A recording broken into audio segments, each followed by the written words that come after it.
चलिए शुरू करते हैं सॉल्यूशन। सॉल्यूशन में क्या होता है, सॉल्यूट और सॉल्वेंट होता है। सबसे पहले शुरू करते हैं कुछ बेसिक चीजें जो आपके एनसीईआरटी में है, हम लोग नजरअंदाज नहीं कर सकते। जैसे ब्रास एग्जाम में आ सकता है, ब्रास किसका एलॉय है, कॉपर और जिंक का। ये दो फायदे हैं, चैप्टर डी ब्लॉक में भी आप लोगों को इस फायदा देगा। जर्मन सिल्वर किसका है, जर्मन सिल्वर है कॉपर जिंक के साथ निकल डाल दिया, तो मतलब ब्रास और जर्मन सिल्वर में डिफरेंस आ सकता है, और वो डिफरेंस है निकल का। एमसीक्यू को समझिएगा।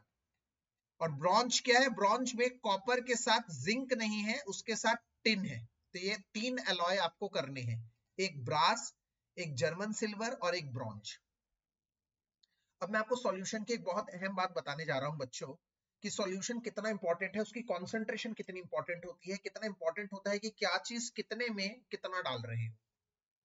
इतना अच्छा एग्जाम्पल आप देख पा रहे हैं, ये कह रहा है 1 पार्ट्स पर million of fluoride ion. Fluoride ion मतलब F माइनस अगर 1 ppm रहता है, मतलब 10 की पावर 6 पेस्ट कोई भी ले लो आप, हरा लाल काला पीला, बट उसमें सिर्फ एक पार्ट डाल दो फ्लोराइड आयन का, तो वो बहुत अच्छा टूथ डिके को बचाने वाली आइटम बन जाती है, हमारे दांत को बचाती है खराब होने से।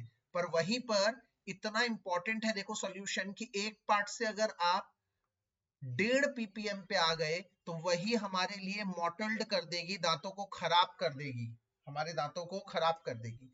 और अगर उससे भी हाई कॉन्सेंट्रेशन ले लूं तो वो तो पॉइजनस हो सकते हैं। जैसे आप लोगों को बता दूं, सोडियम फ्लोराइड होते हैं पॉइजन, रैट पॉइजन में यूज होता है। तो ये अच्छे क्वेश्चन बन सकते हैं एमसीक्यू के। इसके अलावा इंजेक्शंस जो भी हमें दिए जाते हैं वो हमेशा पानी में घोल के दिए जाते हैं, जिसमें कुछ सॉल्ट्स होते हैं। और इसके अलावा ये एक बहुत इंपॉर्टेंट पॉइंट है कि 35% सोल्यूशन इथाइलिन ग्लाइकॉल का एंटी फ्रीज के रूप में काम करता है। एंटी फ्रीज क्या होता है बेटा, जो ठंडे प्रदेशों में जहां पर बहुत ठंड होती है वहां पर हमारा पेट्रोल जम जाता है, इंजन का जो ऑयल है वो जम जाता है, वो इंजन ऑयल ना जमे इसलिए इथाइलिन ग्लाइकॉल डाला जाता है। तो याद रखिएगा ये एमसीक्यू का क्वेश्चन है, इथाइलिन ग्लाइकॉल एक एंटी फ्रीज का काम करता है 35% पे, जो फ्रीजिंग पॉइंट को -17 डिग्री सेल्सियस तक लो कर देता है। आप समझो, पानी जो फ्रीज हो जाता है 0 डिग्री पे, वो 0 डिग्री पे फ्रीज ना होकर -17 डिग्री पे फ्रीज हो रहा है यार। आप लोग इस बात को समझिए कितना ज्यादा फ्रीजिंग पॉइंट को डिप्रेस कर देता है। ये बहुत इंपॉर्टेंट पॉइंट है। इसी के साथ आगे बढ़ते हैं। ये टेबल बहुत इंपॉर्टेंट है, तो पेपर में इससे दो तरह के क्वेश्चन पूछे जा सकते हैं। पहले जैसे कोई भी पेपर में आ सकता है, कैम्फर इन नाइट्रोजन गैस दे दिया और बताया गया कि बताओ ये किस किस तरह का सॉल्यूशन है, या इसमें सॉल्यूट क्या है, सॉल्वेंट क्या है। तो ऐसे क्वेश्चनों को डील करने के लिए अपने दिमाग को ठंडा करिए। कैम्फर हम जानते हैं सॉलिड है, और नाइट्रोजन गैस गैस है, तो ये हुआ solid in gas type solution. ऐसा क्वेश्चन एक आएगा। या कोई क्वेश्चन कोई भी, जैसे कॉपर डिसॉल्व्ड इन गोल्ड, भैया कॉपर को गोल्ड में डाल दिया, कॉपर भी सॉलिड है गोल्ड भी सॉलिड है, तो वो क्या हुआ, सॉलिड इन सॉलिड टाइप का एग्जांपल हो गया। तो चार ऑप्शन आएंगे, बताओ ये सॉलिड इन सॉलिड है, सॉलिड इन लिक्विड है। तो आप लोगों को इस तरह से ध्यान करना है। एमलगम बहुत इंपॉर्टेंट वर्ड है। जब भी एमलगम आ जाता है, एमलगम मतलब मर्क्यूरी के साथ किसी चीज को डाल दिया गया है, तो एमलगम मतलब मर्क्यूरी के साथ किसी चीज को डाल दिया गया है, और मर्क्यूरी होती है लिक्विड। तो अगर सोडियम को डाला है तो ये क्या बन गया, liquid in solid type solution. तो ये बहुत एक इंपॉर्टेंट रहने वाला है। टेबल मस्ट कर लीजिएगा, लर्न कर लीजिएगा टेबल को। इसके अलावा देखो, कई तरीके हैं सॉल्यूशन को एक्सप्रेस करने के, कई सारे तरीके हो सकते हैं। जैसे कितने लिखे हैं देखो, सबके अपने अपने फायदे हैं, सबके अपने अपने नुकसान है। जैसे मास परसेंट है, पार्ट्स पर मिलियन है, मोल फ्रैक्शन है और मोलैलिटी है। इन सब में एक चीज कॉमन है, इन सब में एक चीज कॉमन है। मोलैलिटी का मतलब भी समझ लीजिए, मोलैलिटी का मतलब है स्मॉल m का मतलब है नंबर ऑफ मोल्स अपॉन में मास ऑफ सॉल्वेंट केजी में, और वहीं पर कैपिटल M मोलैरिटी का मतलब नंबर ऑफ मोल्स अपॉन में volume of solution in litre. तो भैया इन सब में जो मैंने ऊपर करा है, इन सब में क्या कॉमन है, इन सभी में मास है। और मास टेम्परेचर पे डिपेंड नहीं करता, ये सभी इंडिपेंडेंट ऑफ टेम्परेचर, जबकि मोलारिटी टेम्परेचर पे डिपेंड करती है क्योंकि ये वॉल्यूम पे डिपेंड करती है। यहाँ से भी बहुत अच्छा एमसीक्यू क्वेश्चन बनता हुआ नजर आ रहा है कि भाई 4 ऑप्शन दे दिए, इसमें से बताओ टेम्परेचर डिपेंडेंट कौन है या टेम्परेचर इंडिपेंडेंट कौन है। इसके बाद न्यूमेरिकल की शुरुआत करते हैं। न्यूमेरिकल की शुरुआत यहीं से करते हैं। ऐसे क्वेश्चन कैसे किए जाएं। A solution of glucose in water is labelled as 10% weight by weight. Percent वाला कोई भी क्वेश्चन आ जाए, आंख बंद करके यही करना है। लेट टोटल सॉल्यूशन बी 100 ग्राम। 10% है तो सॉल्यूट कौन है, सॉल्यूट लिखिए। सॉल्यूट कौन है, ग्लूकोज है, लिखिए ग्लूकोज। ग्लूकोज को यहीं पर ए अज्यूम भी कर लीजिए, और कितना परसेंट है, 10%, मतलब 10 ग्राम। सॉल्वेंट कौन है, वाटर है सॉल्वेंट जनाब, तो लिखिए इधर सॉल्वेंट कौन है, H2O, उसको क्या अज्यूम किया है, B, वो कितना होगा, 90 ग्राम।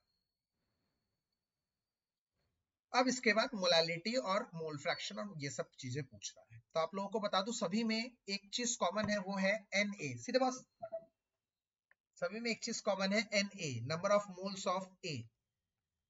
नंबर ऑफ मोल्स का फार्मूला होता है गिवन मास अपॉन में मोलर मास। हाँ जी बच्चों, गिवन मास को दिखाते हैं स्मॉल w से, गिवन मास, और कैपिटल M का मतलब है molar mass. A, capital M A का मतलब मोलर मास ऑफ ए।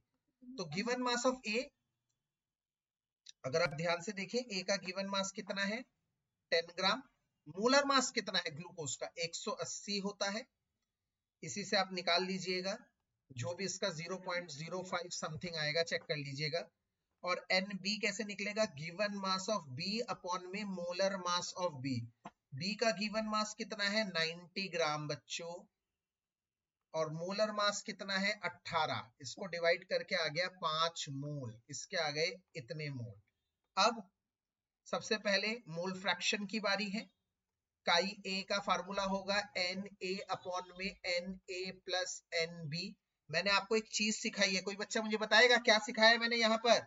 मैंने आपको सिखाया है Na अपॉन में क्या कर देना, NB। यस, NB कर देना, पर ब्रैकेट ऐसा लिखना जरूरी है, अप्रोक्सीमेशन का निशान, क्योंकि Na हमेशा NB से बहुत छोटा होता है, इसीलिए हम Na प्लस NB को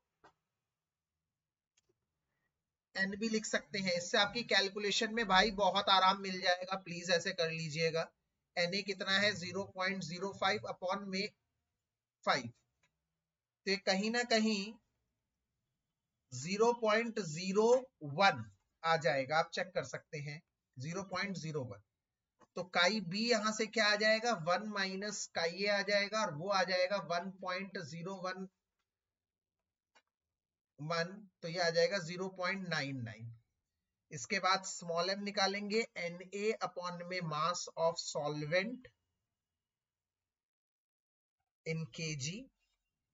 कैसे निकालेंगे, कितना है number of moles of solute A को हमेशा सॉल्यूट मानिएगा, 0.05, और मास ऑफ सॉल्वेंट कितना है, 90 ग्राम है। ग्राम को मास में चेंज करने के लिए, kg में चेंज करने के लिए हम 1000 से डिवाइड करेंगे। कैपिटल M का फार्मूला क्या है, Na अपॉन में volume of solution in litre. भैया वॉल्यूम निकालने के लिए क्या करेंगे, वॉल्यूम निकालने के लिए एक फार्मूला है, density is equals to mass upon volume. तो volume is equals to mass upon density. तो मास कितना है, अच्छा वॉल्यूम किसका निकाल रहे हो, सॉल्यूशन का, तो मास भी किसका रखोगे, सॉल्यूशन का, जो होता है 100 ग्राम, हमने अज्यूम किया है मास। और डेंसिटी कितनी है, क्वेश्चन में ध्यान से देखिए, डेंसिटी दे रखी है 1.2, तो ये हटाकर ये आ गया, तो इसका मतलब क्या आ चुका है, 1000 अपॉन में 12 मिलीलीटर। और इसको लीटर में चेंज करने के लिए क्या करेंगे बच्चों, 1000 अपॉन में 12 डिवाइडेड बाय 1000, तो इससे 1 अपॉन 12 लीटर आ गया। यही वॉल्यूम एज इट इज यहां डाल दीजिए, तो आप लोगों का आंसर आ जाएगा। ठीक है, ये रहा एक बेसिक। इसके अलावा इस क्वेश्चन में वही चीज दोबारा आ गई, परसेंटेज ना देकर। कह रहा है एंटीफ्रीज इतना ग्राम इथाइलिन ग्लाइकोल 20 ग्राम पानी में डाला गया। फोटो बनाएंगे तो बहुत सही रहेगा, इन क्वेश्चनों में ऐसी इतनी जरूरत नहीं पड़ती। सीधे इथाइलिन ग्लाइकोल जो हमारा ग्लाइकोल हमारा ए है, इसी को हमने सॉल्यूट माना है। ये कितना दे रखा है 22 ग्राम। वाटर जो हमारा बी है, जो हमारा सॉल्वेंट है, वो कितना है 200 ग्राम। कभी ये देखकर कंफ्यूज मत हो जाना, अरे ये सर ज्यादा है 222, ये तो ज्यादा है तो ये सॉल्वेंट होगा क्या? नहीं, सॉल्वेंट ग्राम से नहीं मोल्स से पता लगती है, मोल्स से। तो नंबर ऑफ मोल्स ऑफ ए क्या आएगा, गिवन मास अपॉन में मोलर मास।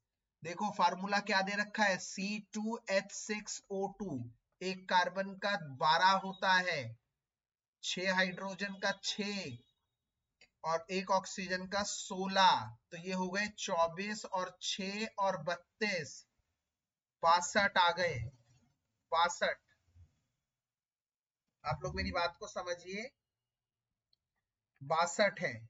तो जब हम 222 समथिंग को 222.6 को डिवाइड करते हैं 62 से, तो मोल्स आ जाते हैं 3.5 के आसपास। वहीं पर number of moles of B आएंगे गिवन मास अपॉन में वाटर का मोलर मास बहुत ही कम होता है, इसमें आ जाएंगे 11.11 मोल्स। देख लिया आप किसके मोल्स ज्यादा है, वाटर के ही, इसलिए यही सॉल्वेंट है। इसके बाद बाकी चीजें एज इट इज निकल जाएंगी जैसे हमने पीछे बताई। तो कभी भी ग्राम देखकर इस सौदे में मत रहिएगा। अगर इसी क्वेश्चन में पूछ ले कि कौन सॉल्यूट है कौन सॉल्वेंट है, तो ध्यान रखिएगा कभी भी इसको देखकर झांसे में नहीं आएंगे हम लोग।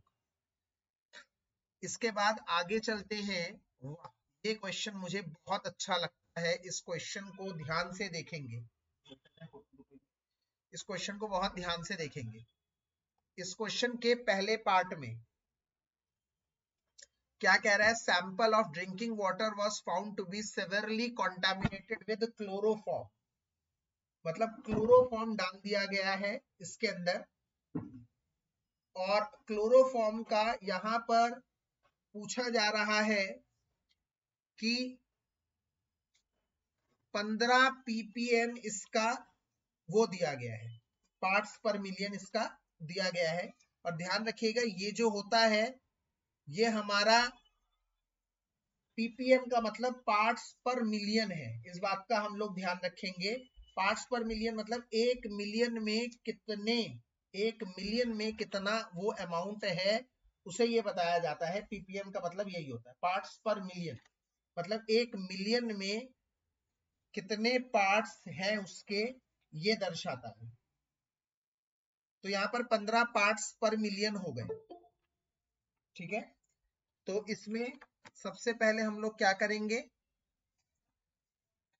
Mass of water, mass of water हम लोग ले लेंगे 10 की पावर 6, क्योंकि मिलियन है, 1 मिलियन, समझिए 1 मिलियन पानी में, 1 मिलियन पानी में ppm का मतलब हुआ 15 पार्ट्स पर 15 parts of CHCl3 in 1 million, मतलब 10 की पावर 6 पार्ट्स ऑफ वाटर। मतलब अगर मास ऑफ वाटर को 10 की पावर 6 ग्राम लूंगा तो मास ऑफ क्लोरोफॉर्म 15 ग्राम आएगा, ठीक है। तो पहले पार्ट में पूछ रहा है express this in percent by mass. तो मास परसेंट का फार्मूला होता है बच्चों, मास ऑफ क्लोरोफॉर्म 15 अपॉन में टोटल मास 10 की पावर 6 इंटू में परसेंट निकालने के लिए 100, तो ये आ जाएगा 15 इंटू 10 की पावर -4। बट इसका सेकेंड पार्ट ज्यादा अच्छा है, जो मुझे लग रहा है इस बार पेपर में आ सकता है, वो ये कि मोलालिटी पूछ रहा है, और मोलालिटी होती है number of moles of A upon में mass of solvent in kg. और नंबर ऑफ मोल्स कैसे निकलते हैं, गिवन मास क्लोरोफॉर्म का गिवन मास कितना है 15, और बच्चों क्लोरोफॉर्म का मोलर मास होता है 119.5 divided by mass of solvent, ऊपर ही लिख चुका हूं 10 की पावर 6, उसको ग्राम को केजी में चेंज करने के लिए 10 की पावर 3 से डिवाइड करेंगे, और इसी तरह से आप लोगों का ये सवाल हो जाएगा। इसके बाद ये क्वेश्चन कह रहा है कि calculate the amount of benzoic acid required, बहुत आसान क्वेश्चन है, अपने आप कोशिश करिएगा। इसके बाद हेनरीज लॉ पे आ जाते हैं मेरे बच्चों। हेनरीज लॉ क्या कहता है? हेनरीज लॉ कहता है कि pressure of gas is directly proportional to mole fraction.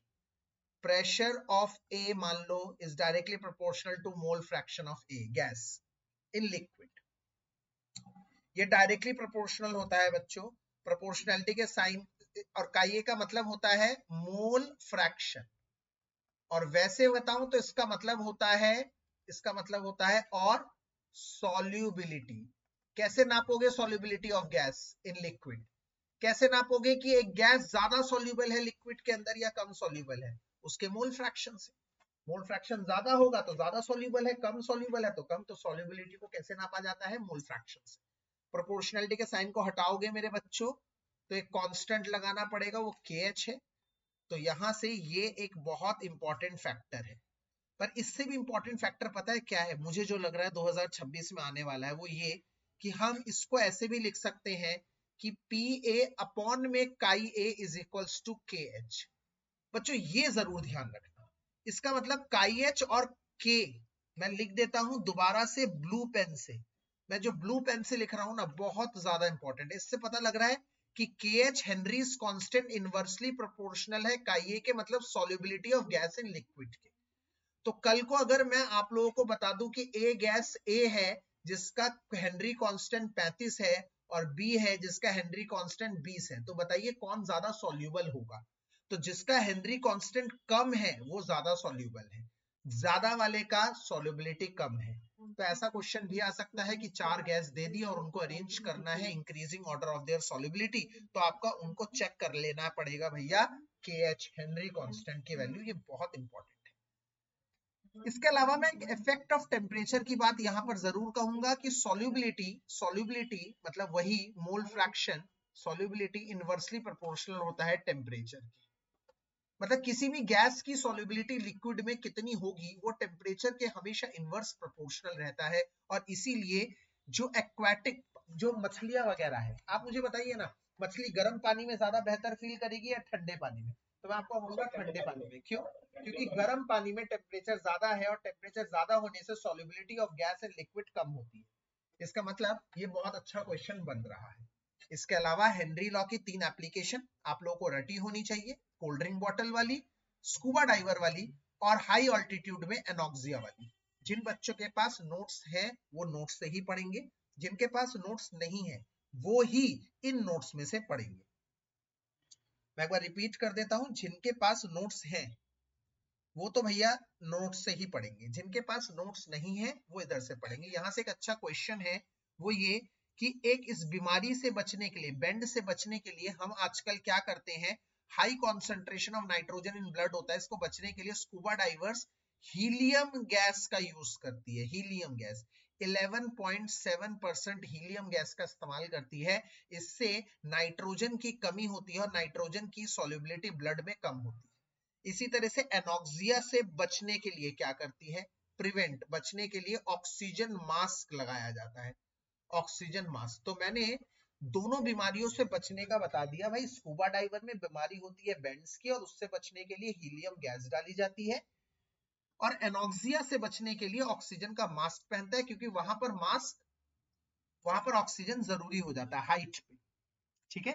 अच्छा, इससे एक और बात बता देता हूं, इससे एक और क्वेश्चन निकल रहा है, इससे 2 क्वेश्चन निकल रहे हैं, ये न्यूमेरिकल मत देखना अभी, मैं 2 क्वेश्चन बता रहा हूं। मैंने एक कोल्ड ड्रिंक की बोतल दिल्ली में खोली और वही कोल्ड ड्रिंक की बोतल कश्मीर या फिर श्रीनगर में खोली, दोनों में से झांक निकली, कौन पहले फ्लैट हो जाएगा? फ्लैट मतलब किसकी झांक पहले खत्म हो जाएगी? तो मैं आपको बताता हूं इसका क्वेश्चन का आंसर कैसे देंगे।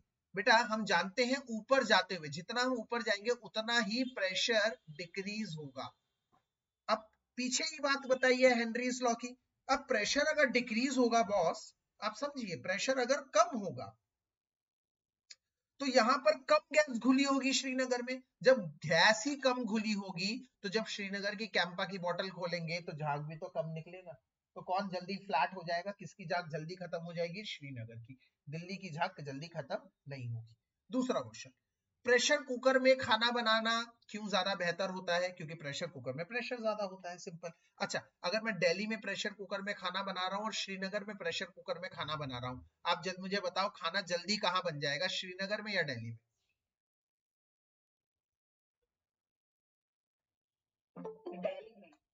क्यों बताइए?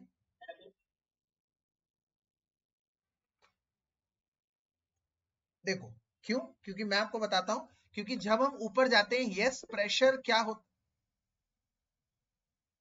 हाँ, कौन बताना चाहेगा, किसने हैंड रेस किया है? हाँ बिल्कुल सही, बिल्कुल सही। हाँ शर्मिष्ठा बताएंगे, आप बताएंगे शर्मिष्ठा? अच्छा चलो कोई बात नहीं, मैं बताता हूँ। ऊपर जाते हैं तो प्रेशर डिक्रीज हो जाता है, यस प्रेशर डिक्रीज हो रहा है। अगर बाहर का प्रेशर डिक्रीज है, आप समझिए मेरी बात, तो यहां पर श्रीनगर में क्या हो रहा है, बाहर का प्रेशर कम है, बाहर का प्रेशर कम है, तो वो जल्दी सीटी बच जाएगी। बाहर का प्रेशर कम है, जल्दी सीटी बच जाएगी, पर खाना उबला ही नहीं होगा। तो इसीलिए यहां पर दिल्ली वाला आंसर है। तो इन क्वेश्चनों को बहुत ध्यान से देखेंगे, ऐसे क्वेश्चन आने के बहुत ज्यादा चांस है। अब इसको, इसके न्यूमेरिकल कैसे आ सकते हैं सर? देखो मैं आपके सामने न्यूमेरिकल रख रहा हूं।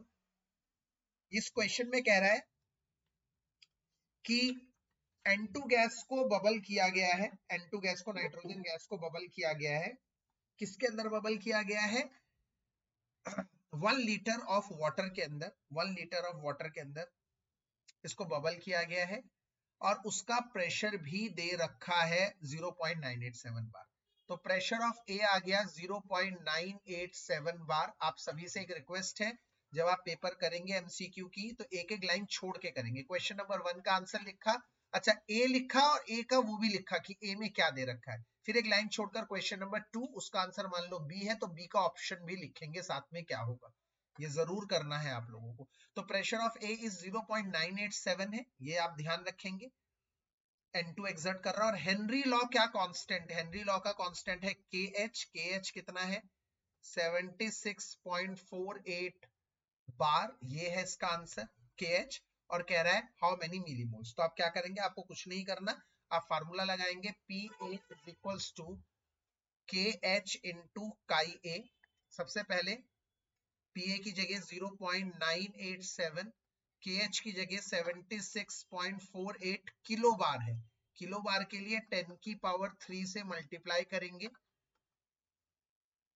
इनटू में काइए की जगह हम क्या रखेंगे, Na अपॉन में Na प्लस NB, और Na प्लस NB को अप्रोक्सीमेटली Na अपॉन में NB, तो Na मोल्स निकालेंगे, NB मतलब B का मास।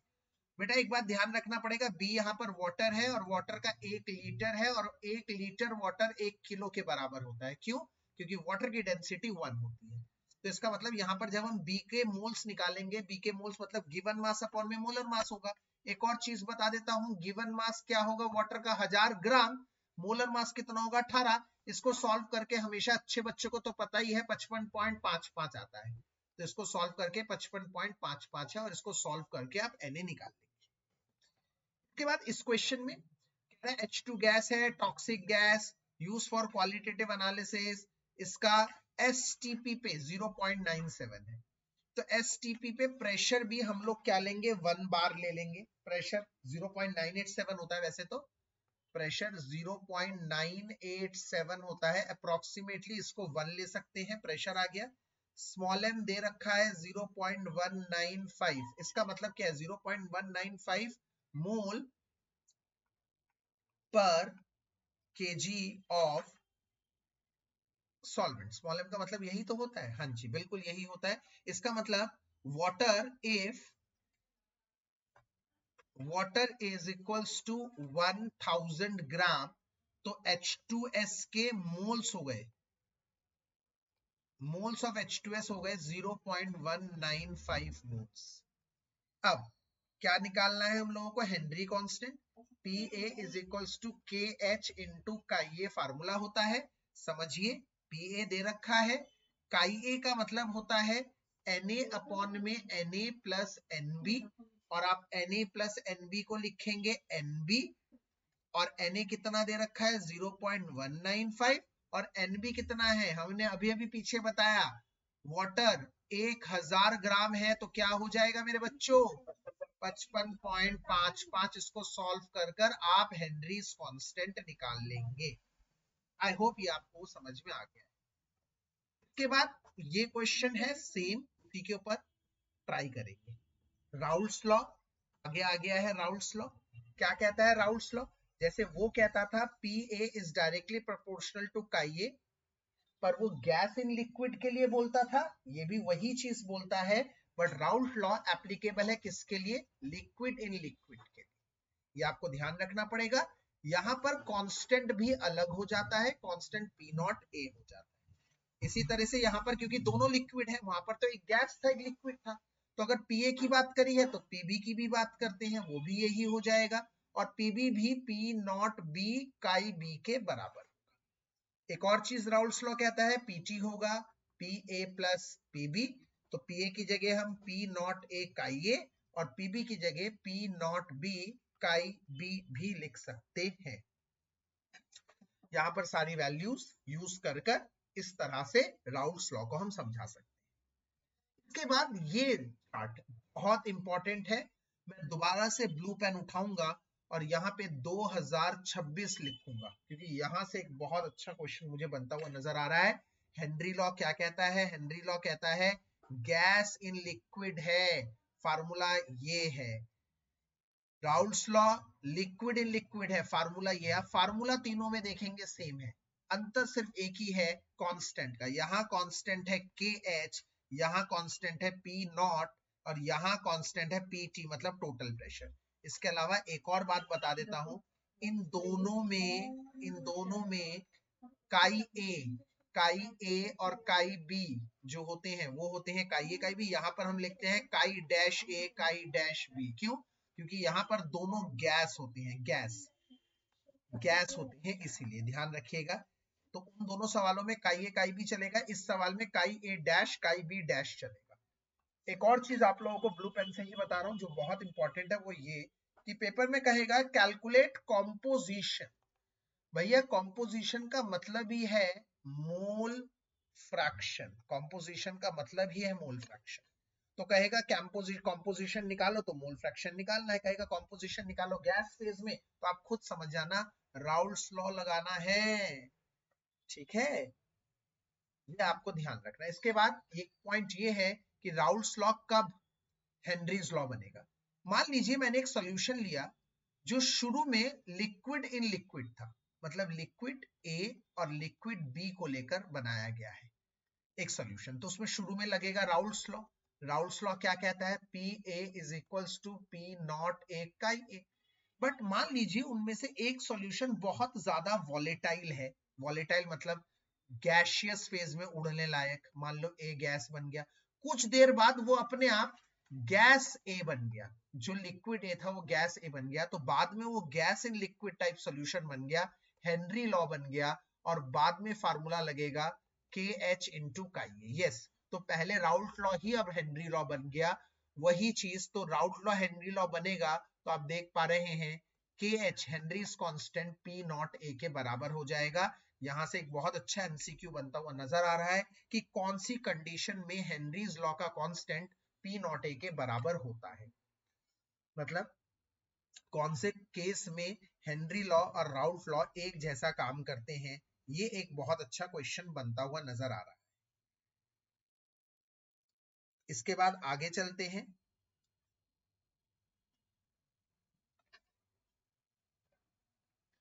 आइडियल नॉन आइडियल का थोड़ा सा खेल खेलते हैं। अगर मैंने दो चीजें मिक्स करी हैं A और B, अगर A और B को मिक्स करने पर पुराने फोर्स कौन से हैं? AA फोर्स और BB फोर्स। अगर ये दोनों फोर्स सेम है तो नया बनने वाला फोर्स AB भी सेम होगा। अगर ऐसा है तो बच्चे सुनो तीन बातें। पहला, अगर पुराने फोर्स और नए फोर्स बराबर हैं तो पुराने बॉन्ड को तोड़ने के लिए जितनी एनर्जी हमने दी थी रिएक्टेंट को तोड़ने के लिए, और प्रोडक्ट जब बना उसकी एंथैल्पी दोनों सेम होगी। तो जब मैं डेल्टा H निकालूंगा HP माइनस HR करके, तो वो तो 0 निकलेगी। यस, ऐसे सॉल्यूशन को आइडियल सॉल्यूशन कहते हैं। अच्छा, एक और बात, अगर पुराने फोर्स और नए फोर्स सेम है, बेटा फोर्स ऑफ अट्रैक्शन डिसाइड करता है किसी भी लिक्विड का वॉल्यूम। अगर फोर्स ज्यादा स्ट्रॉन्ग है तो लिक्विड पास पास आ जाएंगे और उनका वॉल्यूम बहुत कम हो जाएगा। आप इस बात को समझिए, अगर फोर्स ज्यादा है तो हम लोग क्या कहेंगे कि लिक्विड करीब करीब आ जाएगा और वॉल्यूम कम घेरेगा। अगर फोर्स ऑफ अट्रैक्शन कम है तो लिक्विड मॉलिक्यूल दूर दूर रहेगा, उसका फोर्स ऑफ अट्रैक्शन वॉल्यूम ज्यादा होगा। तो क्योंकि यहाँ पर ओल्डर फोर्सेस और न्यूअर फोर्सेस दोनों बराबर है, न्यूअर फोर्सेस और ओल्डर फोर्सेस दोनों बराबर है, तो इस केस में वॉल्यूम में कोई भी चेंज नहीं आ पाएगा। तो कल को मैं अगर कहूं मेरे पास 10 ml A है, 10 ml B है, मैंने उनका एक सॉल्यूशन बनाया है और वो 20 ml बना है एग्जैक्ट, तो तुम कहोगे इसका मतलब पुराने वाले मॉलिक्यूल जितनी जगह घेर रहे थे, नए वाले मॉलिक्यूल भी उतनी ही जगह घेर रहे हैं। दोनों का वॉल्यूम में कोई अंतर नहीं है, वॉल्यूम 0 है, और इसका मतलब है ऐसे सॉल्यूशन ही आइडियल सॉल्यूशन कहलाएंगे और राउट लॉ को फॉलो करेंगे सारी कंडीशंस पे। पर मान लीजिए ऐसा नहीं होता, मान लीजिए फोर्सेस ए या फोर्सेस बी, पुराने फोर्सेस ज्यादा मजबूत हैं नए फोर्सेस के मुकाबले, मतलब नए फोर्स वीक हैं, ये भी कह सकते हैं हम। तो नए फोर्स अगर वीक है तो जब नया बॉन्ड बनेगा, नया बॉन्ड बनने पर कम एनर्जी लिबरेट होगी, उतनी एनर्जी लिबरेट नहीं होगी यार जितनी हमें चाहिए थी, कम, लेस एनर्जी लिबरेट होगी। इसका मतलब पुराने बॉन्ड को तोड़ने में अगर एनर्जी हमने 100 दे दी तो नए बॉन्ड को जुड़ने में एनर्जी मिलेगी -70, क्योंकि नया बॉन्ड तो वीक बन रहा है। तो इसमें डेल्टा H हमेशा पॉजिटिव आएगा, पॉजिटिव चेंज कितना आएगा, +30। मतलब ऐसे प्रोसेस एंडोथर्मिक होंगे। दूसरा, अगर मैं डेल्टा V की बात करता हूं तो डेल्टा V भी पॉजिटिव होगा। क्यों, मैं आपको समझाता हूं। बेटा 10 ml और 10 ml मिलाओगे आपको मेरी बात समझिए, क्योंकि नए बॉन्ड्स वीक हैं तो मॉलिक्यूल दूर दूर हो जाएंगे, तो ज्यादा वॉल्यूम घेरेंगे, तो 10 ml plus 10 ml will not be equal to 20 ml, 10 ml plus 10 ml will not be equal to 20 ml. Why?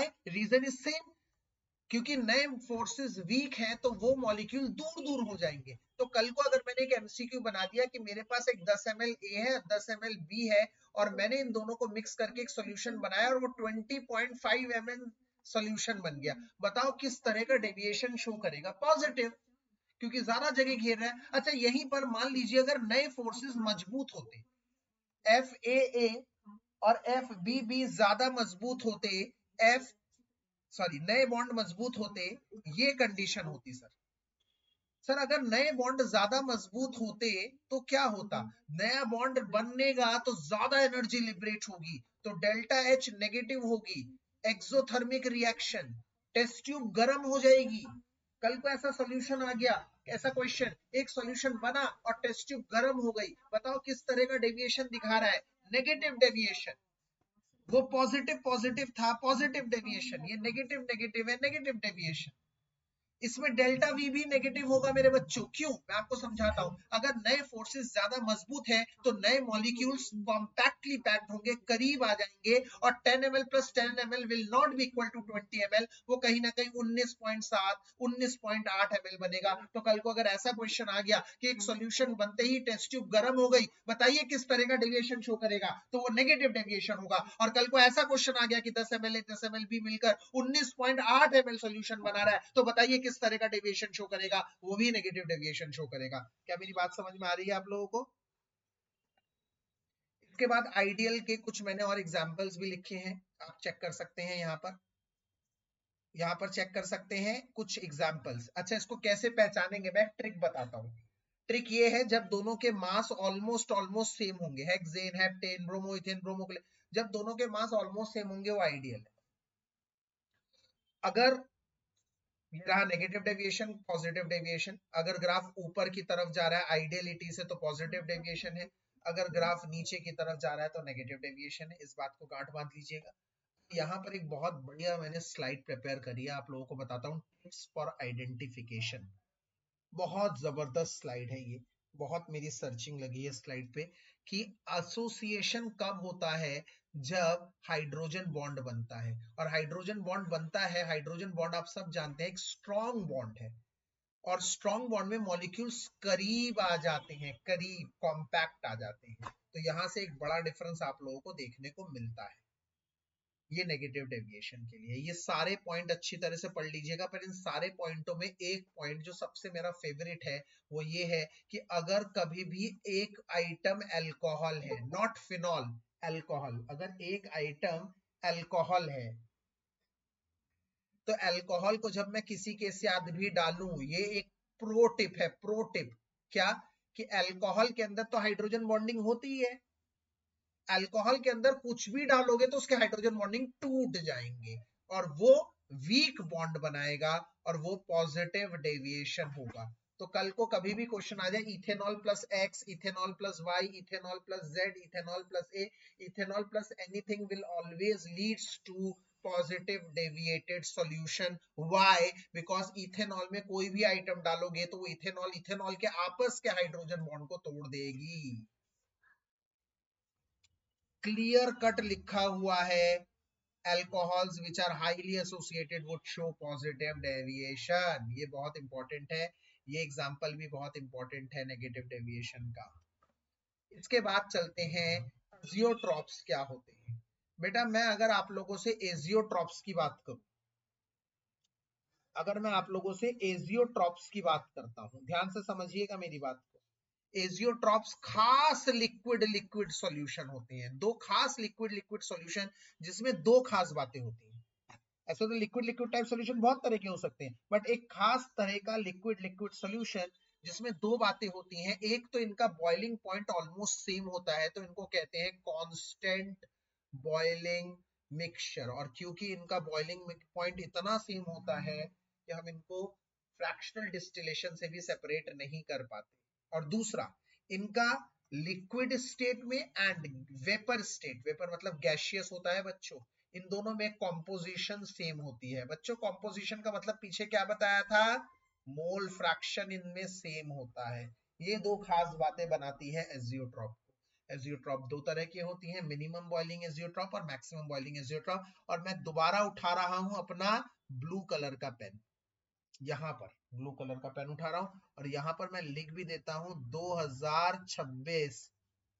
2026 में ये आएगा आपका most important point. Most important point 2026 का आ चुका है। क्या है कि मिनिमम बॉइलिंग एजियोट्रॉप, मतलब ही समझ लो मिनिमम बॉइलिंग एजियोट्रॉप का। आप समझो मिनिमम बॉइलिंग एजियोट्रॉप का, समझो बेटा। जो सॉल्यूशन एक पॉजिटिव डेविएशन दिखाएगा, पॉजिटिव डेविएशन, पॉजिटिव डेविएशन मतलब नया बॉन्ड वीक है, नया बॉन्ड वीक है। एक पॉइंट पर हम देख रहे हैं ये आइडियलिटी है, ये आइडियलिटी है, ये डेविएशन है, डेविएशन है, पर एक पॉइंट पर ये डेविएशन मैक्सिमम होगा। यहां पे कह सकता हूं मैं इस पॉइंट पर डेविएशन मैक्सिमम है, पॉजिटिव डेविएशन। इसका मतलब इस समय पर पॉजिटिव डेविएशन मैक्सिमम मतलब इस समय पर बॉन्ड सबसे कमजोर है। याद करो पॉजिटिव डेविएशन में क्या होता है, जब नए बॉन्ड वीक होते हैं तो इस पॉइंट पर नए बॉन्ड सबसे वीक होंगे। इसका मतलब इस पॉइंट पे इसको बॉयल करना सबसे आसान है, ये कहलाएगा मिनिमम बॉइलिंग एजियोट्रॉप। ठीक है, मिनिमम बॉइलिंग एजियोट्रॉप कौन दिखाता है, जो पॉजिटिव डेविएशन दिखाते हैं, पॉजिटिव, लार्ज पॉजिटिव डेविएशन। इसी तरह से मेरे बच्चों अगर कोई नेगेटिव डेविएशन दिखाता है, लार्ज नेगेटिव डेविएशन बहुत ज्यादा, इसका मतलब इस समय पर बॉन्ड सबसे ज्यादा मजबूत होंगे, इस समय पर बॉन्ड सबसे ज्यादा मजबूत होंगे। इसका मतलब इस समय पर ये बॉइलिंग नहीं होगा भाई, सबसे मुश्किल हो जाएगा। इसका मतलब इस समय पर इसका बॉइलिंग हो जाएगा maximum boiling azeotrope. Maximum boiling azeotrope का क्या होता है, जो नेगेटिव डेविएशन दिखाते हैं। पर मैंने भैया 2026 यहां लिखा है, यहां इस पॉइंट के आगे। इसका मतलब क्या लिखा है कि boiling point of azeotrope is lower, इसमें मिनिमम में क्या होता है, lower than the boiling point of their constituent. इसका क्वेश्चन कैसे आएगा, ये रहा नीचे क्वेश्चन। इथेनॉल दे दिया 78.4 डिग्री पे, वाटर दे दिया 100 डिग्री पे, ठीक है, दोनों के बॉइलिंग पॉइंट दे दिए, और कह रहा है एजियोट्रॉप बॉयल हो रहा है 78.2। आप देख पा रहे हैं इन दोनों से कम, दोनों से कम, मिनिमम मिनिमम, ठीक है। तो आपको पेपर में पता है क्वेश्चन कैसे आएगा, मैं बताता हूँ। पेपर में क्वेश्चन आएगा, आपको बोल देंगे इथेनॉल और वाटर दोनों मिनिमम बॉइलिंग एजियोट्रॉप बना रहे हैं, तो बताओ बॉइलिंग पॉइंट ऑफ सॉल्यूशन क्या होगा, 78.4 से लेस, 78.4 से मोर, या 78.4 और 100 के बीच के। ज्यादातर 90% बच्चा बोलता है 78 और 4 के बीच में। गलत जवाब, याद रखना। मिनिमम बॉइलिंग एजियोट्रॉप में इतना इजी है, मिनिमम बॉइलिंग एजियोट्रॉप में बॉइलिंग पॉइंट कम होगा, दोनों से कम होगा, 78.4 से कम होगा, और मैक्सिमम में दोनों से ज्यादा होगा। अगर ये 84 है और ये 100 है तो सॉल्यूशन का बॉइलिंग पॉइंट 100 से ऊपर होगा, दोनों से ज्यादा होगा। ये बहुत इंपॉर्टेंट क्वेश्चन है, इस पे मैंने एक डील लिख दी है, ये ध्यान रखना, ये बहुत ही इंपॉर्टेंट क्वेश्चन है। इसके बाद ऐसा एक दूसरा सवाल आप लोगों के सामने मौजूद है।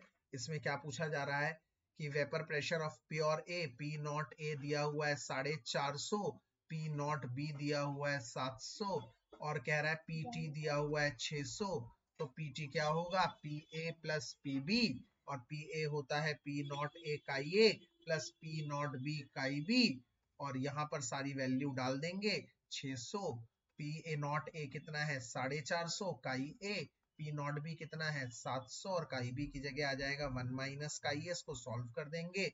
और इसके बाद आखिर में कह रहा है कॉम्पोजिशन इन वेपर फेज निकालनी है। कॉम्पोजिशन इन वेपर फेज का मतलब बता दूं बेटा, आपको डाल्टन पार्शियल प्रेशर लॉ लगेगा। फार्मूला क्या लगेगा, P A is equals to P T into chi A dash. याद करिए पीछे ही मैंने बताया था, गैस फेज में मैं आपको पीछे ही बता चुका हूँ, गैस फेज में आपको काई ए डैश यूज करना है। यहाँ पर पीटी पीए, जो पीए आएगा कितना है, पीए होगा P not A into chi ए, और पीटी कितना दे रखा है, यहाँ पर पीटी दे रखा है टोटल 600, उस 600 का यूज कर लेना है, और काई ए डैश निकल जाएगा एक बार। काई ए डैश मतलब है mole fraction in gaseous state vapour phase. Vapour और गैस एक ही होता है, इस बात का ध्यान रखेंगे। इसके बाद आते हैं हम कॉलिगेटिव प्रॉपर्टी पे। कॉलिगेटिव प्रॉपर्टी का मतलब क्या है, कॉलिगेटिव प्रॉपर्टी का मतलब है वो प्रॉपर्टी जो नंबर ऑफ मोल्स पे डिपेंड करते हैं, number of moles, number of moles of solute number पे डिपेंड करते हैं। ये टोटल 4 होते हैं, relative lowering vapour pressure, elevation in boiling point, depression in freezing point, और होते हैं ऑस्मोटिक प्रेशर। पहले मैंने 3 लिखे हैं। इसमें एक बात मैं आपको बताना चाहता हूँ, इसी फिनोमिना को क्रायोस्कोपी कहते हैं, सॉरी एबिलियोस्कोपी कहते हैं। तो एबिलियोस्कोपी अगर पेपर में आ जाए कि क्या होता है एबिलियोस्कोपी, आप क्या लिखेंगे, अरे भैया बड़ी सिंपल सीधी सी बात है, जब हम किसी एनवीएस को डाल देते हैं और उसका बॉइलिंग पॉइंट बढ़ जाता है, उसे एबिलियोस्कोपी कहते हैं। फार्मूला ये रहा। फिर डिप्रेशन इन फ्रीजिंग पॉइंट को क्या कहते हैं, क्रायोस्कोपी। तो क्रायोस्कोपी क्या होता है, पेपर में पूछेगा, what do you mean by cryoscopy, write a short note on cryoscopy. तो when NVS is added to a solvent, freezing point depresses, freezing point कम हो जाता है। जैसे हमने क्या देखा पीछे, देखो कितना जबरदस्त एग्जांपल मैंने देखा ना, 0 डिग्री सेल्सियस पे पानी जम जाता है, पर अगर मैंने ईटी ग्लाइकॉल डाल दिया तो उसका फ्रीजिंग पॉइंट आप देख रहे थे ना, 226 ग्राम डालने पर -17 डिग्री तक, -17 डिग्री तक, मतलब जो 0 डिग्री पे जम रहा था वो -17 डिग्री, इतना डिप्रेस कर दिया फ्रीजिंग पॉइंट। तो सोचो जहां पर एक मैं जगह रहता हूं जहां पर -15 डिग्री सेल्सियस है, और वहां को मैं गाड़ी में पानी डाल रहा हूं, तो भैया पानी तो जम जाएगा मेरा। पर अगर मैंने इथाइलिन ग्लाइकॉल डाल दिया, एनवीएस डाल दिया, वो उसके फ्रीजिंग पॉइंट को -17 डिग्री तक खींच लेता है, मतलब -15 डिग्री पे पानी पानी ही रहेगा मेरे बच्चों। कितना अच्छा क्वेश्चन है, कितना गजब की चीज पूछ रही है। कितनी गजब की साइंस यहाँ लग रही है। इसके अलावा ये दो फार्मूले पे आप ध्यान रख लेना, ये दो फार्मूले, KF का फार्मूला है और एक KB का फार्मूला है, इस पे आप ध्यान रख लेना। ये दोनों आप लोगों को करने हैं। यहाँ पर कौन सी चीज क्या है नीचे दे रखी है, ये MCQ में आ सकता है आप लोगों का। इसके अलावा आता है ऑस्मोसिस, ये भी एक डबल स्टार टॉपिक है 2026 का। ऑस्मोसिस से एक क्वेश्चन तो हेड्स ऑफ बनता है। मैं यहाँ पर चीजों को बता रहा हूं, आप ध्यान से समझिएगा। पहला ऑस्मोसिस क्या है, फर्स्ट ऑस्मोसिस क्या है, रुको आई नीड अ ऑस्मोसिस क्या है। पहली चीज, ऑस्मोसिस मतलब flow of solvent from pure solvent to solution side. याद रखना है, प्योर सॉल्वेंट से सॉल्यूशन किसके थ्रू, थ्रू SPM। SPM क्या होता है, सेमी परमिएबल मेम्ब्रेन, जो सिर्फ सॉल्वेंट को फ्लो करने देता है, जो सिर्फ सॉल्वेंट को फ्लो करने देता है। ये दो तरह के हो सकते हैं, नेचुरल और आर्टिफिशियल। नेचुरल में हम लोग जानते हैं एनिमल स्किन, अनियन पील, आप लोग दो एग्जांपल याद करके जाइएगा। और आर्टिफिशियल में एक यूज होता है सेल्यूलोज एसीटेट, बहुत इंपॉर्टेंट है।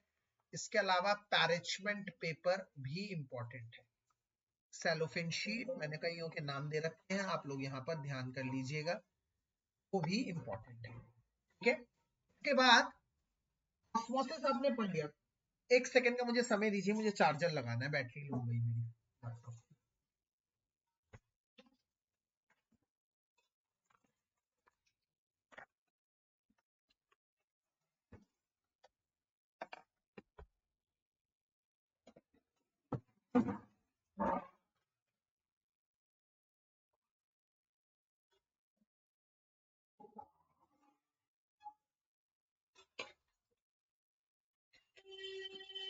ठीक है, ये तो भैया ऑस्मोसिस हो गई एक चीज। दूसरी चीज, ऑस्मोटिक प्रेशर क्या होता है। सर यहाँ पर है हम लोगों का solvent, pure solvent,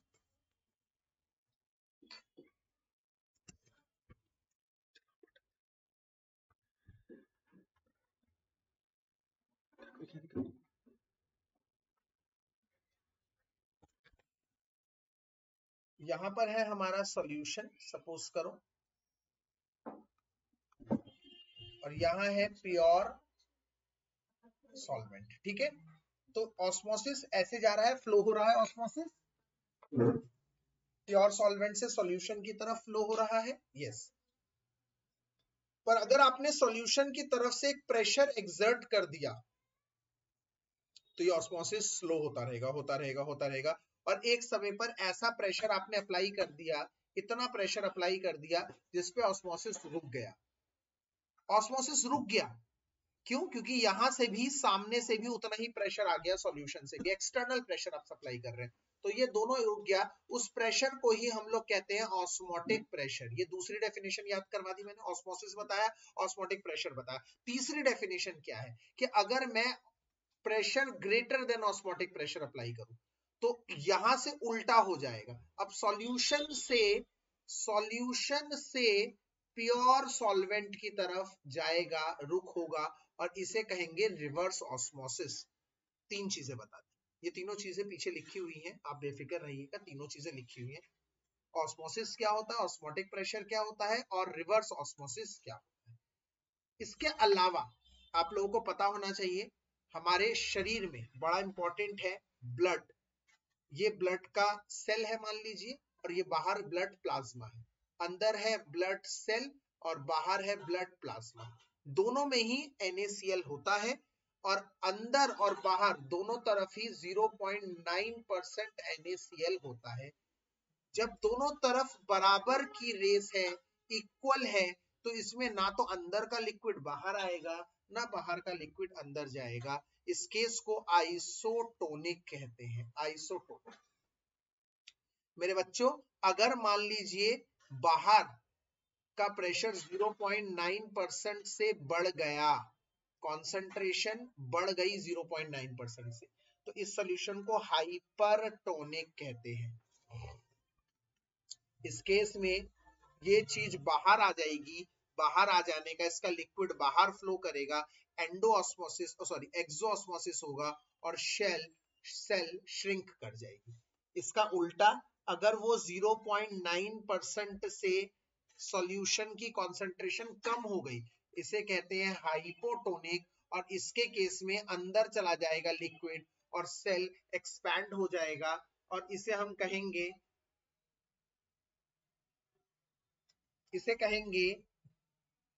endosmosis hypotonic solution.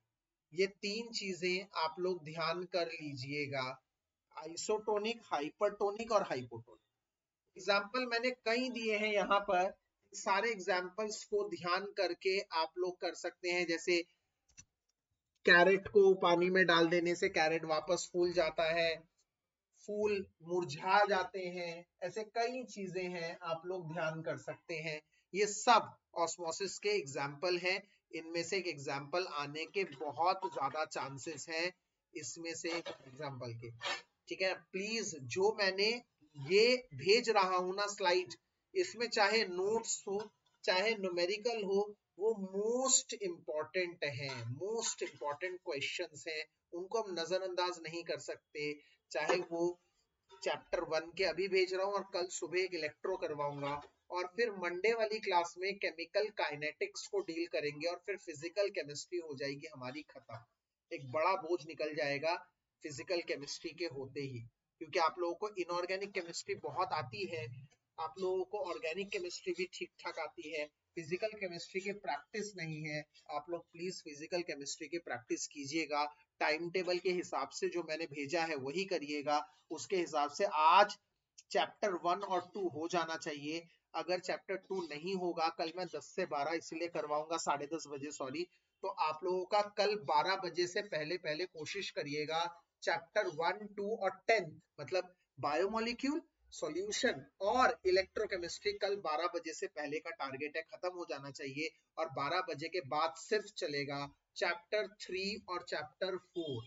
Chapter 3 chemical kinetics है, न्यूमेरिकल को छोड़कर थ्योरी बहुत कम है, याद कर लीजिए। चैप्टर 4 सबसे आसान है, डी ब्लॉक हम लोगों ने बहुत बार कर रखा है, उसको याद कर लीजिएगा यार। नोट्स आपके पास हैं, नोट्स कल मैं रीसेंड कर दूंगा, रट लीजिएगा।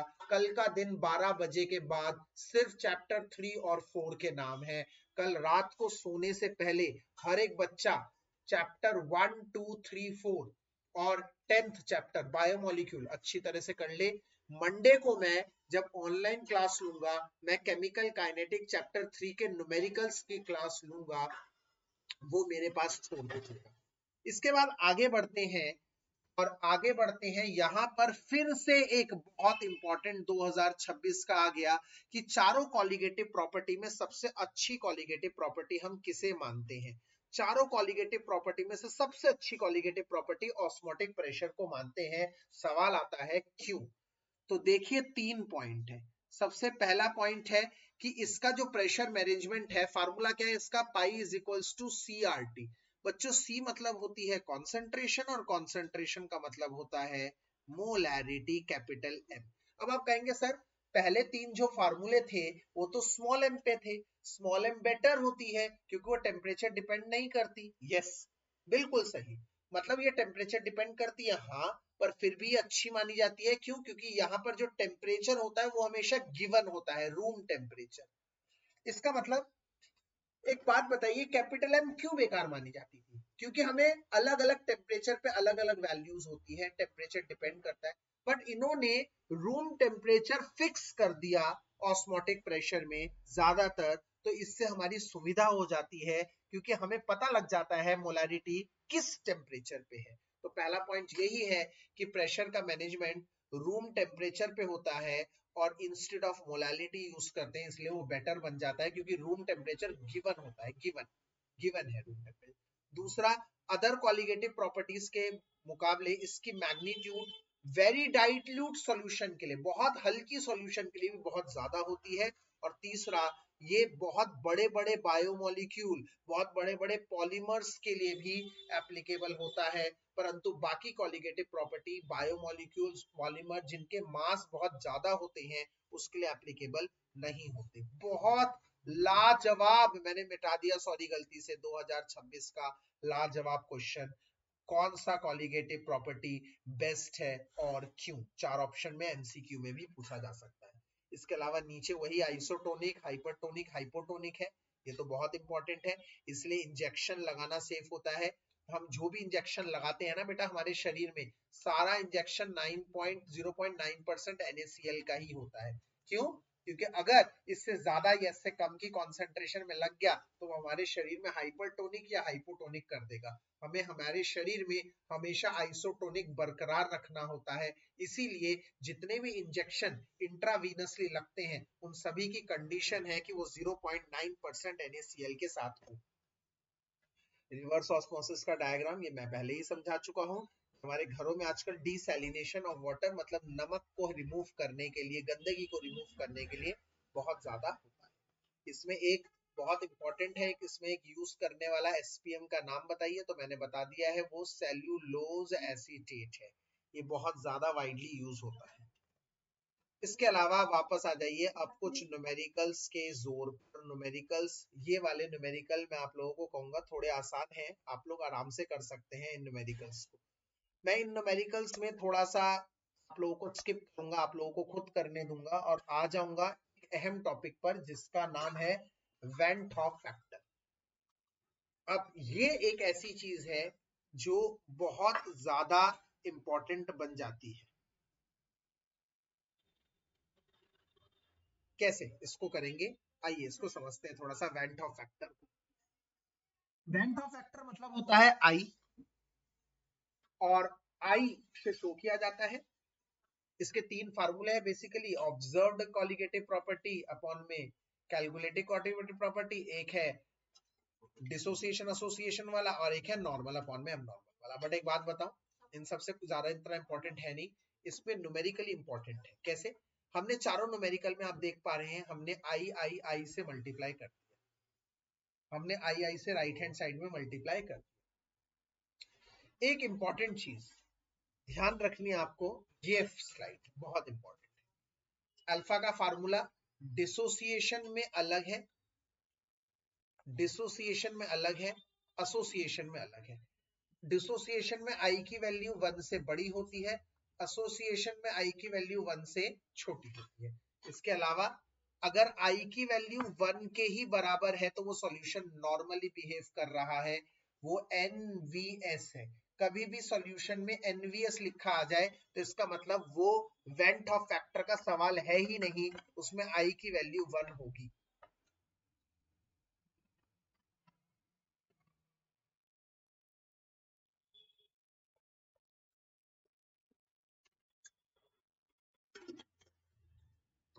इसके अलावा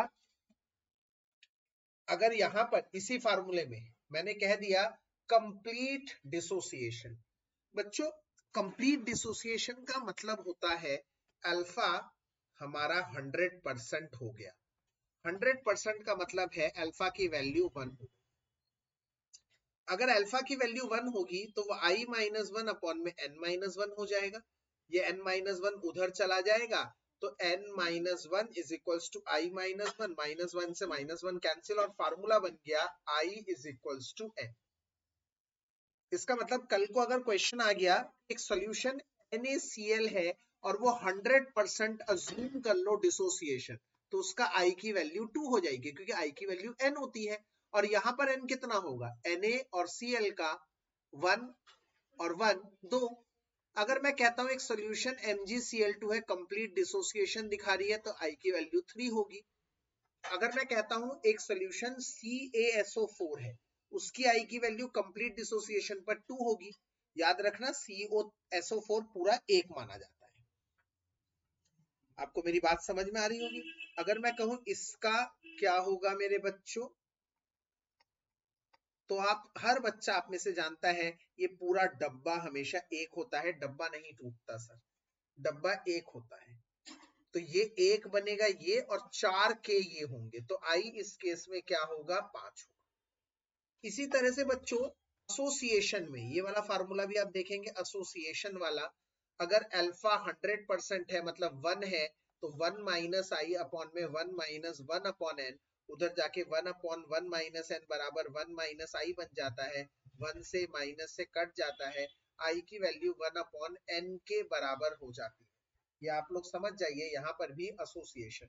इसका मतलब अगर ये शब्द आ जाए डाइमर, इसका मतलब आई की वैल्यू 1/2 हो जाएगी। अगर समझ जाइए टेट्रा एटॉमिक है, P4 है, तो आई की वैल्यू 1/4 है। ऑक्टा एटॉमिक है, S8 है, तो आई की वैल्यू 1/8 हो जाएगी। ऐसे क्वेश्चन कुछ एमसीक्यूज में अच्छे खासे बन रहे हैं, जो आप मन मुताबिक सॉल्व करेंगे। ठीक है, तो ये देखिए ना, ACl, NaCl, MgSO4, आई की वैल्यू 2 होगी सॉल्यूशन जब बहुत डाइल्यूट होगा, आई क्लोज टू 3 फॉर K2SO4, तो इसलिए वैल्यूज सिंपल है। KCl के लिए 2 हो गई, MgCl के लिए, MgSO4 के लिए भी 2 हो गई, NaCl के लिए भी 2 हो गई, इन सभी की 2 है। और अगर K2SO4 की बात करूं, K2SO4 की, तो 2K और 1 SO4, आई की वैल्यू 3 हो गई। कल को मैं कहूं भैया NH4NO3, बच्चा कंफ्यूज, अरे भैया NO3 पूरा 1 है -1, तो NH4 पूरा 1 है +1, तो 2 ही तो हो गए आई। तो इस तरह से ध्यान रखना है इन न्यूमेरिकल्स में, इन क्वेश्चंस में। अब आते हैं ये क्वेश्चन, भैया बहुत इंपॉर्टेंट है ऐसा क्वेश्चन, एक ऐसा क्वेश्चन पक्का आना तय है। ये क्वेश्चन मैंने क्लासेस में भी बहुत कराया है। इन क्वेश्चनों में सबसे पहले आपको बनानी है फोटो। मैंने ब्लू पेन दोबारा उठा लिया, आप देख पा रहे हैं, इसका मतलब भैया कहीं ना कहीं चांसेस बहुत ज्यादा है ऐसे क्वेश्चन के। तेरा 2 ग्राम बेंजोइक एसिड ले लिया, 2 ग्राम बेंजोइक एसिड ले लिया। आप पेपर में एग्जैक्टली ऐसे ही करेंगे जैसे मैं कर रहा हूं। बेंजोइक एसिड जिसका मोलर मास 122 ग्राम होता है, और इसको मैं A अज्यूम कर रहा हूं, ये भी ब्रैकेट में लिख दीजिए। किस में डाल रहा हूं मैं? 25 ग्राम बेंजीन में डाल रहा हूं, जिसका मास, मोलर मास की जरूरत नहीं है इसकी, B में। अब कह रहा है freezing point equal to 1.62, depression show कर रहा है, डिप्रेशन, इसका मतलब ऑलरेडी डेल्टा TF। अब दो बातें मैं आप लोगों से शेयर करूं, दो बातें ऐसी जो सबसे ज्यादा बच्चे एरर करते हैं, मतलब कॉमनली मिस्टेक करने वाले दो बातें। पहली, अगर 1.62 डिग्री सेल्सियस भी आ जाता ना, तो 1.62 केल्विन ही रहता। क्यों? क्योंकि डिफरेंस चाहे डिग्री सेल्सियस में हो चाहे केल्विन में हो, डिफरेंस डिफरेंस होता है। कल को आ जाए डिप्रेशन, एलिवेशन, ऐसे शब्द, इसका मतलब वो डेल्टा टीबी या डेल्टा टीएफ ही दे रखा है। डेल्टा टीबी या डेल्टा टीएफ ही दे रखा है, ठीक है, उसमें चेंज नहीं करेंगे। अगर डिग्री सेल्सियस आ रहा है तो केल्विन, केल्विन आ रहा है तो डिग्री सेल्सियस, दोनों सेम रखेंगे, इनमें कोई बदलाव नहीं करेंगे। दूसरी चीज जो बच्चे गलती करते हैं, मैंने आपको फार्मूला बताया एक डेल्टा टीएफ का। डेल्टा टीएफ का फार्मूला होता है, अभी हम क्या लगाएंगे ध्यान से देखिएगा, डेल्टा टीएफ का फार्मूला लगाएंगे KF इंटू M इंटू आई, ये फार्मूला लगाएंगे। कई बच्चा, अगर मान लो यहाँ पे डेल्टा TF नहीं दे रखा हो, यहाँ पे एक दे रखा है TF 1-1.62 और T0F 0 डिग्री सेल्सियस, ये दे रखा है, डेल्टा TF नहीं दे रखा, तो कभी भी हम डायरेक्ट डेल्टा TF के नीचे ये नहीं रखेंगे। T0F minus TF is equals to KF into M into i नहीं करेंगे। यहाँ बच्चे बहुत गलती करते हैं, कॉमन मिस्टेक है। तो क्या करेंगे सर, हम पहले अलग से ऐसा क्वेश्चन है तो डेल्टा TF भैया इन दोनों की मदद से अलग से निकाल लो, अलग से निकाल लो। T0F माइनस TF करके अलग से, 0 माइनस माइनस 1.62, 1.62 डिग्री सेल्सियस, तो क्या फर्क पड़ता है, तुम्हारा फायदा हो गया, केल्विन माइनस कर दिया ना सर। माइनस का हमने केल्विन में बदला ही नहीं, हमने डिग्री में ही माइनस कर दिया। कोई बच्चा होगा 273.15 ऐड करेगा, नहीं भैया इतना लोड लेना ही नहीं है मुझे, बात ही खत्म। दूसरी चीज, अगर सर ऐसा होता कि यहां पर T0F पूछ रहा है, तो हम लोग क्या करते, अपन लोग करते पहले डेल्टा TF निकाल लेते इस फार्मूले से, फिर दोबारा से डेल्टा TF की जगह यूज करता T0F माइनस TF। मुझे ये चीज पता है, ये चीज पता है, ये निकल जाएगी। मतलब कभी भी इन दोनों को एक साथ फार्मूले में डालना ही नहीं है, मैंने ये बता दिया, सबकी बात खत्म। अब इधर हम करेंगे 1.62 इज इक्वल टू KF की वैल्यू जो भी दे रखी है उसने 4.9 इंटू में मोलैलिटी। बच्चों मोलैलिटी का फार्मूला होता है Na अपॉन में mass of solvent in KG, ठीक है। नंबर ऑफ मोल्स कैसे निकालेंगे, गिवन मास कितना है 2 ग्राम अपॉन में मोलर मास 122 ग्राम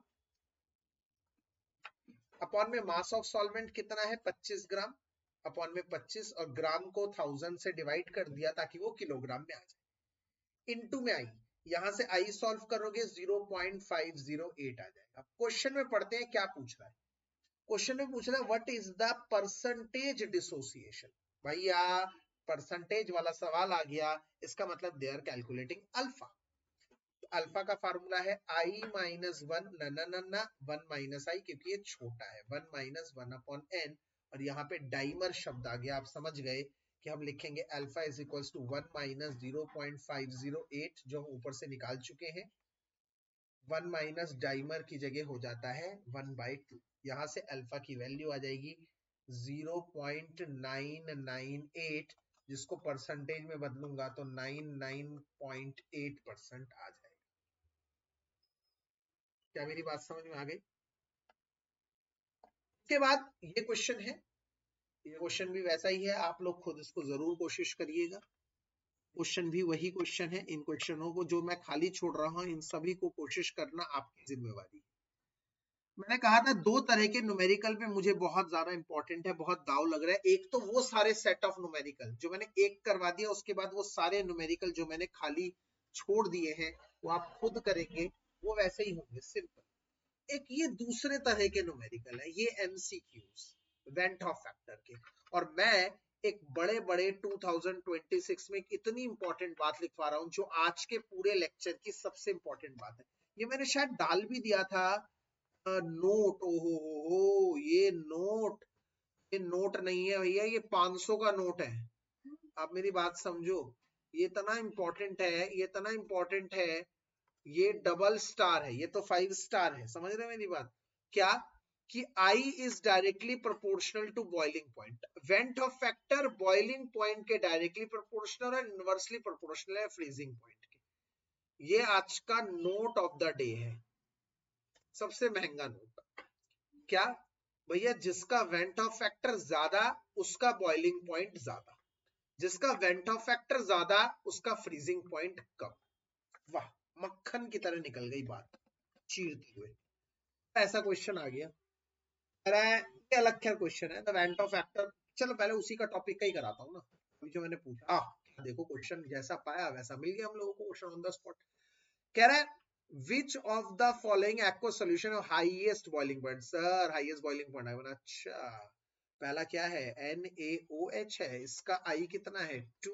दूसरा क्या है Na2SO4 है, ओ इसका 3 क्योंकि 2 Na और 1 SO4।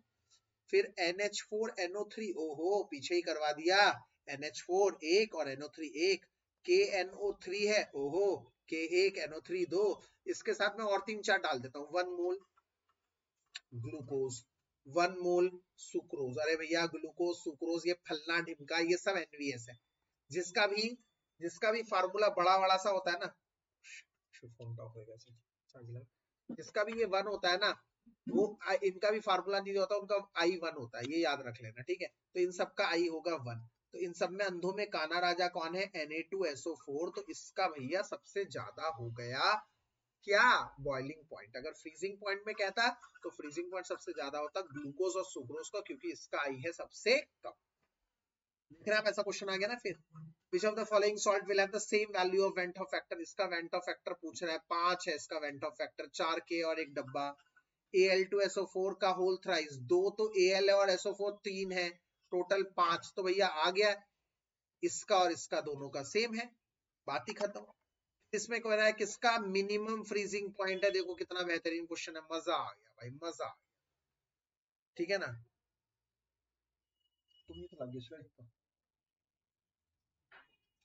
ठीक है, इस क्वेश्चन में ये देख लेना, ये भी 0.005 m ही आएगा, ठीक है। तो अब देखो सबकी कॉन्सेंट्रेशन बराबर है, तो सर फ्रीजिंग पॉइंट क्या क्या है? NaCl है पहला, देख रहे हैं आप NaCl। NaCl का कितना होता है? I होगा 2, इसका I 1। कैसे पता लगा? दोबारा जिसका फार्मूला बड़ा आ जाए, कार्बन वाली चीजें ज्यादातर, कार्बन सिर्फ एक CH3COH को छोड़कर, ये 2 होगा 2, क्योंकि ये CH3CO माइनस और H प्लस, इसका वेंट ऑफ फैक्टर 2 होता है। बाकी सारे कार्बन का C6H12O6 ऐसे बड़ी बड़ी चीज आ जाती है, C2H5OH, सबका I1 होता है, आंख बंद करके I1 होता है। इसके बाद MgI2, I कितना होगा? 3। MgSO4 I कितना होगा? 2। Oh my God, went Hoff factor सबसे कम इसका फ्रीजिंग पॉइंट सबसे ज्यादा, और पूछ रहा है मिनिमम, तो उल्टा हमें देखना है किसका ज्यादा। इस तरह से ये सवाल चलते हैं। अच्छा, इन्हीं क्वेश्चन में अगर मैं कह दूं एक ऐसे 0.01 molar NaCl, 0.05 molar NaCl, 0.05 molar K2SO4, ऐसे अगर कर दूं, अलग अलग कर दूं, तो आपको फिर ये भी देखना है सबका अलग अलग निकाल के। जैसे इसी क्वेश्चन पे अगर मैं मान लो ये काट देता हूं, मैं अज्यूम करता हूँ 0.01 ही है, तो सबका अलग अलग निकालोगे। सबका अलग अलग निकालोगे कैसे सर? सर पहले वाले का delta TF is equal to, formula क्या होता है? KF into M into I।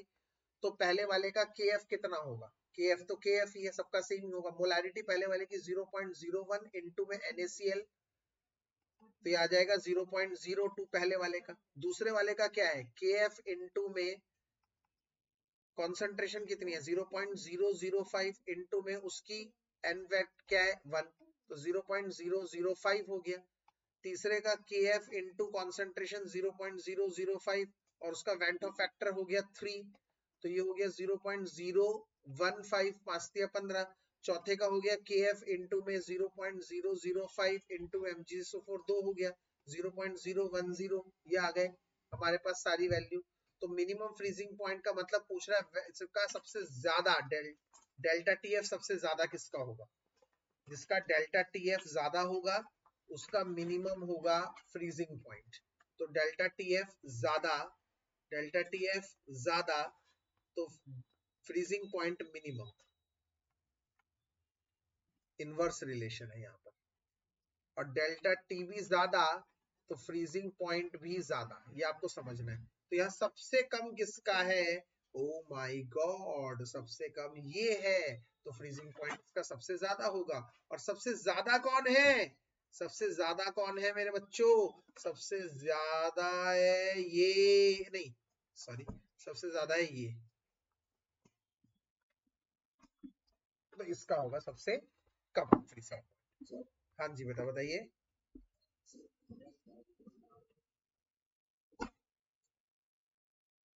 वो तो एसिड बन रहा है तो अलग है, डिसोसिएशन की बात। CH3COH अगर डिसोसिएट हो रहा है तो उसका वेंट ऑफ फैक्टर 2 है। अगर ये कार्बोक्सिलिक एसिड एग्जाम में क्वेश्चन आए कि सारे कार्बोक्सिलिक एसिड, वो इसकी छोड़कर सारे कार्बोक्सिलिक एसिड डाइमर में ही एग्जिस्ट करते हैं, मैं तो एग्जांपल दे रहा था, तो उसके लिए आई की वैल्यू हाफ हो जाएगी। ठीक है, तो ऐसे ऐसे क्वेश्चन भी जरूर आ रहे हैं, पर ये दो क्वेश्चन भी बड़े नायाब हैं, इसको छोड़ नहीं पा रहा यार मैं इन दोनों क्वेश्चनों को। इस क्वेश्चन में कह रहा है वेंट ऑफ फैक्टर 0 पॉइंट, अबे कौन आया है भाई अभी सो के? 0.1 मोलर BaNO3 का होल ट्वाइस, चार्जेस समेत नहीं है। वेंट ऑफ फैक्टर दे रहा है 2.74, कह रहा है डिग्री ऑफ एसोसिएशन निकालो। क्या सवाल है, रद्दी सवाल। I-1 अपॉन में N-1, 2.74 -1 अपॉन में नंबर ऑफ आयंस कितने हैं? कौन मुझे बताएगा नंबर ऑफ आयंस कितने हैं? जल्दी बता दो। यस 3 है, बिल्कुल सही जवाब।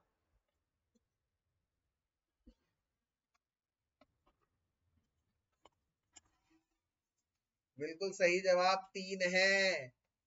3 -1 तो ये हो गया, ऊपर हो जाएगा सॉल्व कर कर 1.74, नीचे हो जाएगा 2, तो हो जाएगा 0.87, मतलब 87%। ऐसा क्वेश्चन बहुत इंपॉर्टेंट लग रहा है, मैं जितने मुझे इंपॉर्टेंट लग रहा है ना ये क्वेश्चन, भाई साहब मेरे दिल के सबसे करीब क्वेश्चन है, मैं लिखता जा रहा हूं, मुझे जो सबसे लग रहे हैं ऐसे क्वेश्चन जिनके चांसेस हाई हैं, मतलब ये क्वेश्चन के चांसेस भैया आप समझ लो हाई एंड पर है ये, हाई एंड पर। अब कह रहा है 5% सोल्यूशन इज केन शुगर का आइसोटोनिक। अब मेरी बात को आप समझिए, इस क्वेश्चन में एक बहुत बढ़िया बात है जो समझने लायक है, वो ये कि आइसोटोनिक में क्या कंडीशन लगती है सर। भाई आइसोटोनिक में van't Hoff sorry pi 1 is equals to pi 2 हो जाता है, तो C1 RT बराबर हो जाता है C2 RT। अब RT से RT कैंसिल, तो आप याद करिएगा आइसोटोनिक में C1 और C2 बराबर। एक और क्वेश्चन, N1 अपॉन में V1, N2 अपॉन में V2। अच्छा इंटू I2 भी तो होगा, इंटू I1 भी तो होगा, वेंट फैक्टर भी तो होगा भाई, ये तो हम भूल ही गए। अब इस क्वेश्चन में बड़ा क्लियर है, कह रहा है 5% केन शुगर है, कितना वेंट फैक्टर होगा, ऐसी चीजों का जिसका फार्मूला नहीं दिया होता, मैंने आपको कह दिया वेंट फैक्टर 1 होता है, तो यहाँ 1 हो जाएगा, 1 इंटू N1 मतलब क्या है गिवन मास, क्या है गिवन मास केन शुगर का 5% अपॉन में मोलर मास दे रखा है 342।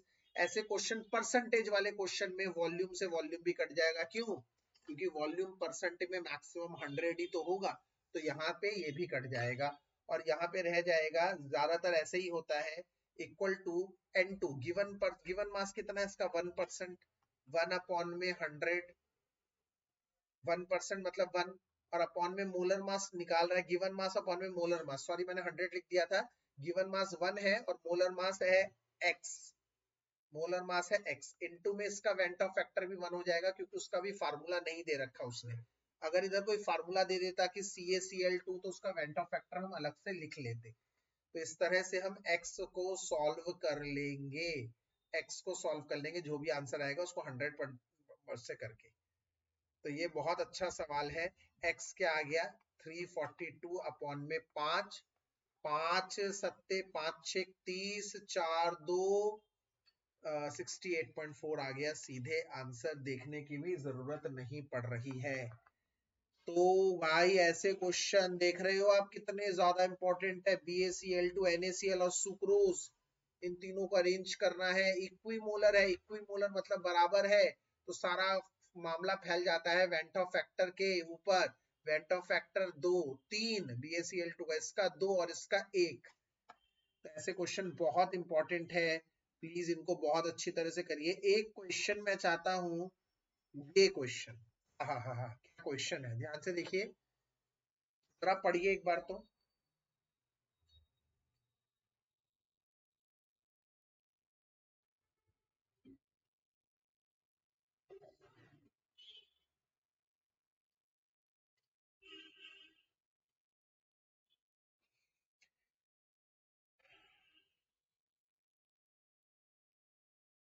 क्या बेहतरीन क्वेश्चन बना, मजा आ गया। कह रहा है 0.5 जीरो,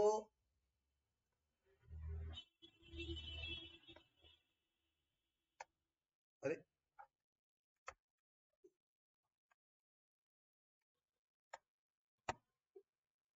हाँ, क्या कह रहा है 0.5 मोलैलिटी दे रखी है HX की, 20% ही आयोनाइज हो रहा है, अल्फा दे दिया 20%, अल्फा दे दिया, ठीक है, अल्फा दे दिया, और कह रहा है 20% आयोनाइज है, KF है, lowering in freezing point is, निकलवा रहा है डेल्टा TF, तो delta TF is equals to क्या फार्मूला है, delta TF is equals to KF into M into I, आप समझो मेरी बात, तो डेल्टा TF निकलवा रहा है, KF है 1.68, 0.5 molality, went Hoff factor, went Hoff factor क्या है, कौन मुझे बताएगा वेंट ऑफ फैक्टर क्या है यहाँ पर, I माइनस 1 अपॉन में HX है, HX कैसे टूटेगा H प्लस और X माइनस में, N माइनस 1 होता है, N की जगह क्या आ जाएगा 2, दो आयंस है क्योंकि, तो ये आ गया यहाँ पर मेरे बच्चों, 0 से 0 कट गया, 0.2 is equals to i minus 1 upon में 1, तो आई आ गया 1.2, यहाँ पर डाल देंगे 1.2, सॉल्व कर देंगे, डेल्टा टी एफ आ जाएगा। वाह क्या सवाल है, इतना आसान और इतना बेहतरीन सवाल। ये क्वेश्चन देखिए कितना बेहतरीन क्वेश्चन है, आज की शाम का आखिरी सवाल। इस सवाल को देखते जाइए, बहुत अच्छा है, पहले पढ़िए पढ़िए पहले सवाल को, फिर मैं करवाऊंगा।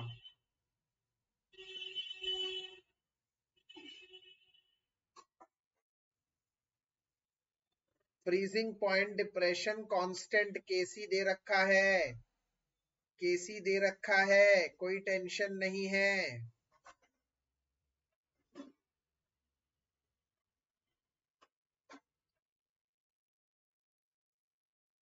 केसी दे रखा है -1.86, कह रहा है 5 ग्राम डाल दिया है Na2SO4, किसमें डाला है 45 ग्राम H2O में।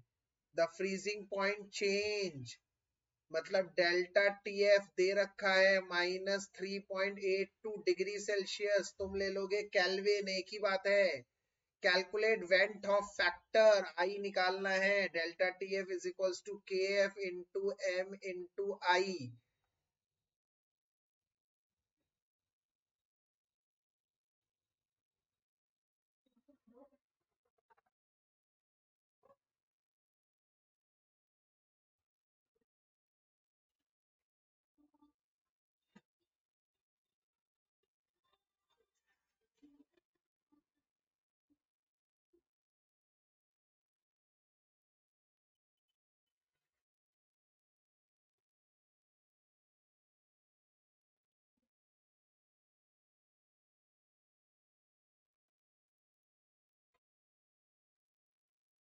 ठीक है, चलिए इसी के साथ आज की क्लास खत्म करते। एक और सवाल ढूंढ रहा था यार, वो मिल नहीं रहा मुझे।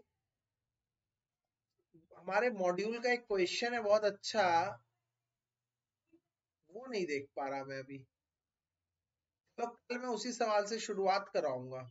एक सवाल मुझे बहुत अच्छा है, सल्फर का है। एक सेकंड रुक जाओ, या तो मुझे एक सेकंड रुको, बस उसको करा के ना छुट्टी, हम भी थोड़ा सा फ्री रहेंगे कि हाँ भाई क्वेश्चन कर लिया हमने।